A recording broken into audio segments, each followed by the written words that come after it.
বিশ্বনাথ সমষ্টিৰ চুতীয়া ১ নং গাঁও পঞ্চায়তৰ এৰিয়া পূব কলাকাটি গাঁও আগতে শোলমাৰী আছিলে শোলমাৰীটো আজিকালি নাই বৰাখহাই ইতিমধ্যে লৈ লৈছে ব্ৰহ্মপুত্ৰৰ মাজত আছে কিন্তু আমাৰ পূব কলাকাটিৰ যিখিনি পূব কলাকাটিয়েদি যিখিনি বিশ্বনাথ পানপুৰ মাথাউৰি হৈছিলে এইখন অলপ দূৰতে আছিল প্ৰায় 1 কিলোমিটাৰ 1.5 কিলোমিটাৰ দূৰতে আছিল নদী কিন্তু এই কেইবছৰ অলপ খহনীয়া কম আছিলে কিন্তু এইবাৰ প্ৰায় ভাঙি খোৱাই মাথাউৰি আছে বৰ্তমান 50 মিটাৰমান আছে 50 বা 60 মিটাৰ হ'ব এইখিনি গ'লে আমাৰ বিশ্বনাথ পানপুৰ মাথাউৰি আকৌ ছিগিব 2012 চনৰ নিচিনা ৰাইজৰ চুতীয়া আমাৰ দক্ষিণ চুতীয়া অঞ্চলখিনি আকৌ পানীৰ তলত বুৰ যাব বুলি সম্ভাৱনা ইতিমধ্যে আমি পাইছোঁ আৰু তেনেকৈ সম্ভাৱনা লাগি আছে গতিকে আমাৰ বিভাগীয় কৰ্তৃপক্ষৰ যদিও আহে বা আমিও কাকত মিনতি কৰি আছোঁ কিন্তু এখেতৰ কোনো কাণখাৰ নাই যদিও বাঁহৰ জেং অলপ চলপ দি আছে বাঁহৰ জেঙত নহ'ব বাগা চেণ্টাৰৰ নিচিনা তেনেকৈ কোলা বেগৰ যিহওক বেগৰ কাম কৰিলে সেয়াত ৰখিব বুলি বাঁহৰ জেং কোনে দি আছে বাঁহৰ জেং আমাৰ বিভাগীয় SDO ছাৰ আহিছে ইয়াত আহি জলসম্পদ বিষয়ৰ দি আছে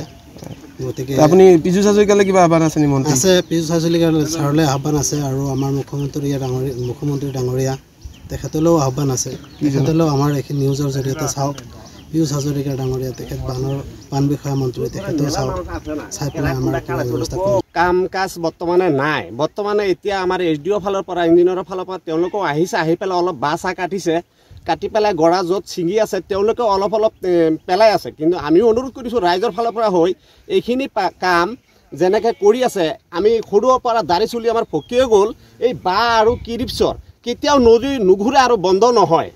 কিন্তু আমাৰ অনুৰোধ এটা আপোনালোকৰ আমাৰ মন্ত্ৰী মহন্ত পীযুষ হাজৰিকা আপোনাক অনুৰোধ কৰি মই কৈ আছোঁ যে এই গলাকাটি যে বাগা চেণ্টাৰ জেগা বুলি যে কয় কোলা বেগ দি যে কাম কৰিছে যেনেকৈ ধৰণৰ তেনেকৈ এই কোলা বেগটো দিলেহে আমাৰ জেগাটো এই 2-3 কিলোমিটাৰ জেগাটো ৰক্ষা হ'ব